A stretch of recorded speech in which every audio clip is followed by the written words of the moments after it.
Olá pessoal, o tema da nossa conversa hoje vai ser Previdência Social. Vou procurar fazer um resumo da proposta de reforma da Previdência que tramita aqui na Assembleia Legislativa, também um resumo da reforma da Previdência que tramita na Câmara dos Deputados, assim como aquilo que se cogita como proposta de reforma da Previdência do presidente eleito Jair Messias Bolsonaro.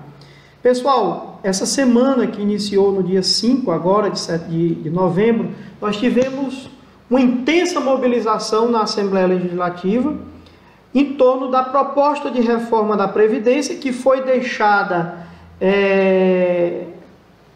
dormindo, parada durante o processo eleitoral para não haver desgaste do governo.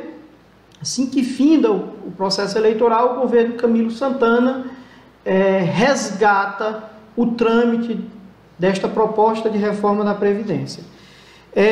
Logo em março, quando começou a tramitar esta proposta, nós emitimos uma nota, o Sinsempes, o Sindiurca, o Sindius, o Sindijustiça e a nossa central sindical, CSP Colutas, nós emitimos uma nota contra a proposta de reforma da Previdência de Camilo Santana. E nós nos mantivemos contra esta reforma até agora, porque nós entendemos, assim como um estudo bem elaborado que foi feito pelos companheiros do Sintaf, nós entendemos que os fundamentos desta proposta de reforma da Previdência são insubsistentes, porque eles partem de uma premissa de que há um déficit da Previdência no estado do Ceará na ordem de 1 bilhão por ano, o que é relevante num cenário, num estado que arrecada 17 bilhões em termos de receita corrente líquida. Nós não negamos que há esse déficit. O que nós discutimos é que este déficit não é responsabilidade do servidor público. Isso porque quando em 99 fora criado o sistema de previdência atual segregado da saúde e da assistência social, o governo do estado do Ceará não fez os aportes de recursos o que era obrigado por lei. Então, nós não somos culpados pelo fato do estado do Ceará não ter cumprido a lei. Assim como não somos responsáveis pelo estado do Ceará ter lançado mão dos recursos da Previdência Social para utilizar em outros fins. E também nós não somos responsáveis por outro equívoco cometido já pelo governo atual, que em 2013 segregou as massas de segurados da Previdência Social entre 3 grandes agrupamentos: os militares, que ingressaram no serviço público até o dia 31 de dezembro de 2013, os civis na mesma condição e aqueles que ingressaram a partir do dia 1º de janeiro de 2014. Este fundo, criado a partir do dia 1º de janeiro de 2014, é um fundo superavitário. Como foi feita a segregação, as contribuições atuais não estão sendo utilizadas para cobrir o déficit dos servidores públicos que ingressaram até esta data. Então, foi um equívoco do governo Camilo Santana para agravar o problema de déficit da Previdência Social e culpar os servidores públicos. Então, estas premissas são absolutamente equivocadas. Mas, infelizmente, num governo que tem maioria absoluta na Assembleia Legislativa, fica difícil a gente tentar barrar uma proposta de reforma da Previdência, pelo que nós passamos a lutar para tornar menos gravosa os efeitos desta reforma. E assim, a primeira coisa que foi debatida e que, a partir de um esforço muito grande que foi feito pelos companheiros e companheiras do FOASPEC, do nosso Fórum Unificado de Sindicatos e Associações do Estado do Ceará, nós conseguimos, um esforço valoroso desses companheiros e companheiras, tirar o aumento do tempo mínimo de contribuição para que houvesse a incorporação das gratificações aos proventos de aposentadoria.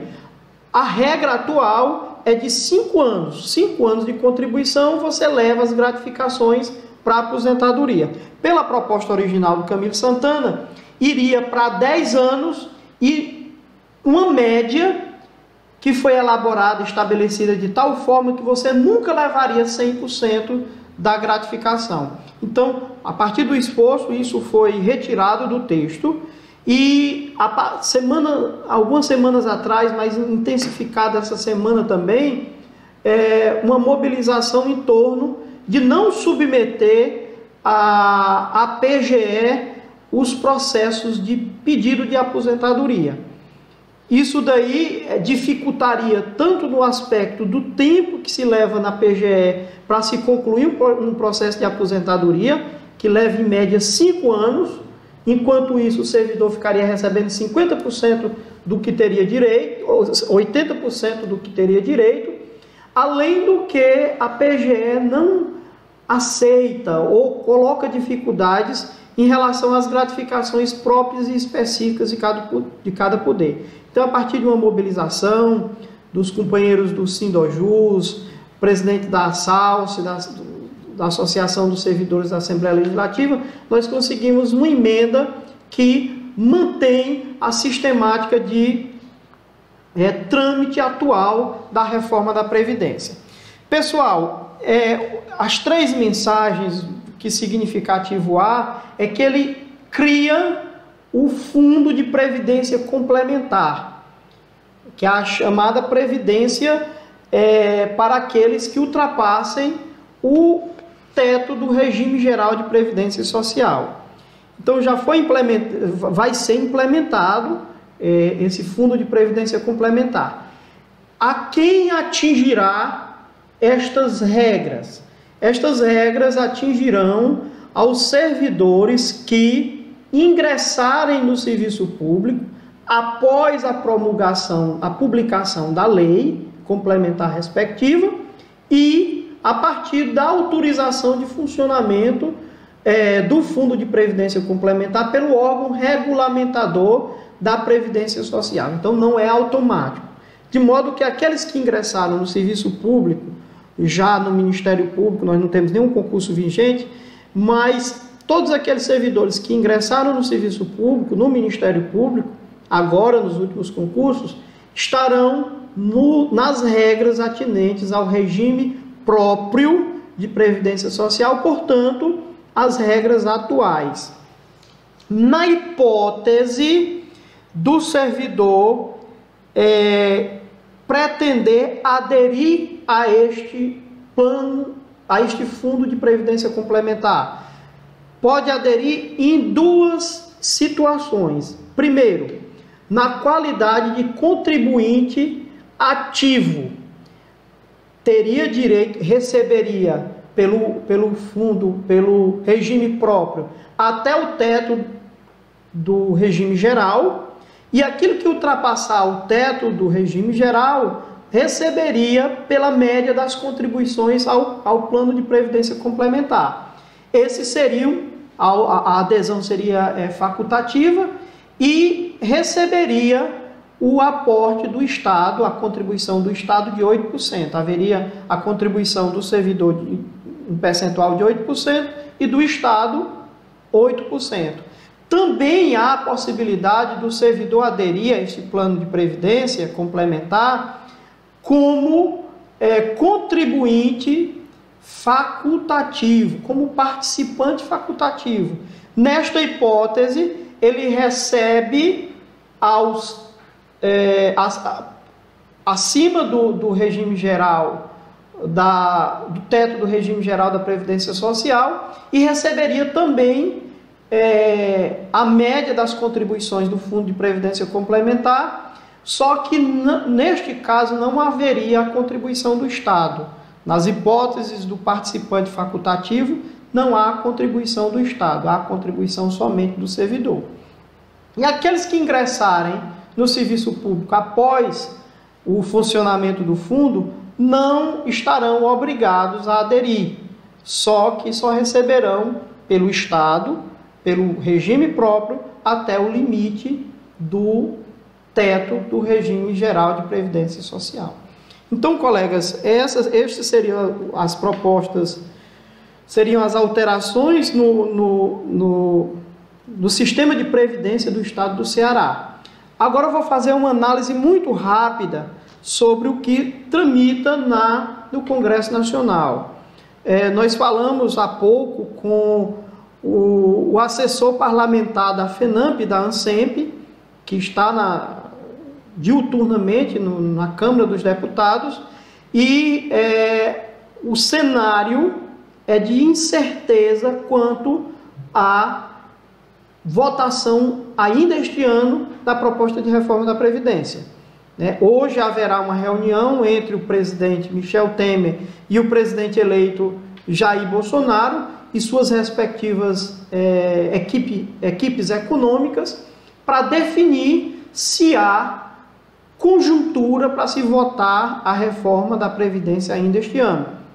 O clima na Câmara dos Deputados é para que não haja esta votação, porém não se sabe o esforço que o presidente eleito e o presidente atual poderão fazer para empreender a votação ainda este ano. Então, ainda não se dá para dizer em grau de certeza se vai ser votado este ano ou não. Mas eu gostaria de dizer as principais mudanças que nos atingiria em termos de servidores públicos. A primeira delas é a idade mínima para aposentadoria, que iria de 55 anos, no caso de mulher, para 62 anos de idade. No caso dos homens, iria de 60 anos para 65. Nós teríamos um incremento da idade mínima em 5 anos, no caso de homem, e de 7 anos, no caso de mulher. A outra grande diferença é que aquelas aposentadorias por invalidez, hoje é proporcional, a aposentadoria com proventos proporcionais, nas hipóteses que a aposentadoria por invalidez não ocorre em razão de doença relacionada ao trabalho. Quando é relacionada ao trabalho, essa aposentadoria se dá com proventos integrais. Pela regra atual, não existirá, pela proposta que está na emenda aglutinativa, não haverá mais hipótese alguma aposentadoria por invalidez com proventos integrais. Seria em qualquer hipótese com proventos proporcionais. Também o grande problema é que nós já não temos, desde a emenda constitucional 41, direito à integralidade e à paridade. A integralidade receber na inatividade os mesmos recursos que se receberia na atividade. E a paridade é quando os aumentos para os ativos também atingem os inativos. Nós já não temos mais direito a isso. A regra, desde a emenda constitucional 41, é que você se aposenta 100% com 100% da média das contribuições. Pela proposta da emenda aglutinativa, que já é uma terceira proposta da comissão especial, por esta proposta a gente se aposentará com 70% da média. Quer dizer que a média já não acompanha a integralidade. E quando é 70% da média, ainda é muito menor do que a gente receberia, que a gente recebe quando em plena atividade. Repito, colegas, informo, aliás, estas são propostas ou itens contidos na emenda aglutinativa elaborada em meados de fevereiro e março. Nós temos uma conjuntura totalmente diferente, com um novo presidente da República eleito, com um presidente da República que sai e que cumprem somente tabela, mas que não tem tanto poder decisório atualmente. Então, nós não sabemos qual será a proposta do presidente eleito Jair Bolsonaro a respeito desta proposta de emenda à Constituição que tramita na Câmara dos Deputados. Alguns colegas nos indagaram a respeito das regras de transição. Alguns colegas que faltam 2 anos para se aposentar nos indagaram se seriam atingidos pela atual proposta contida na emenda aglutinativa. Serão atingidos sim, porquanto que haverá um período adicional de contribuição equivalente a 30% entre aquilo que se tem de tempo de contribuição e aquilo que falta para complementar o mínimo constitucional de 25 anos na data de promulgação da emenda. Quer dizer que se a emenda fosse publicada em dezembro e faltasse 2 anos para se aposentar, para se conseguir os 25 anos, esse tempo seria acrescido de 30% entre a diferença. Então, seria 30% de 2 anos. Também aumenta, a partir de 1º de janeiro de 2020, os tempos de idade mínima. Em 1 ano, para cada 1 ano que transcorrer além de 2020. Quer dizer que, a partir de 2020, por exemplo, em 2021, não será mais 55 anos o tempo mínimo para se aposentar em caso de mulher. Será 66 anos. Em caso de homem, 61, até chegar ao mínimo, que seria de 62 anos para mulher e 65 anos para homem. Acho que me fiz entender, né, quanto a esta regra. A cada ano, acresce mais 1 ano na idade mínima. E aquilo que se cogita, essa seria a reforma proposta pelo governo Michel Temer, né, que vai efetivamente passar pelo crivo do presidente eleito. Mas aquilo que se cogita como proposta de reforma da Previdência do presidente eleito é simplesmente uma catástrofe sobre todo o sistema de previdência. Nós não, se for formalizada e aprovada aquilo que a equipe econômica diz pretender, simplesmente não haverá mais previdência pública no Brasil. Haverá um regime de capitalização que você se aposenta pelaquilo que você fez a título de poupança, que vai ser capitalizado, ou seja, que vai ser investido no mercado, com todos os riscos do mercado, e não haverá contribuição do empregador. Se hoje, para a aposentadoria, para a formação dos fundos de previdência pública, a contribuição do servidor em 13%, no nosso caso, próximo ano 14%, e de 26%, próximo ano 28%, no caso do Estado, na previdência capitalizada, há a contribuição só do servidor, do trabalhador, o que diminui drasticamente a poupança a que teria direito o trabalhador. Como essa poupança, como este fundo, ele não é solidário e não é submetido ao princípio do pacto geracional, uma vez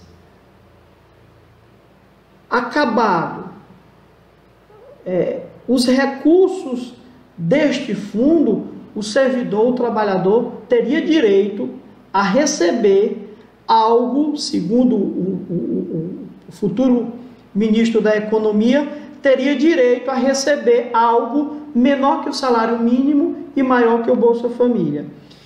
Este regime é o regime que foi implementado no Chile de Augusto Pinochet e que tem levado muitos idosos ao suicídio por conta que na inatividade as pessoas recebem em média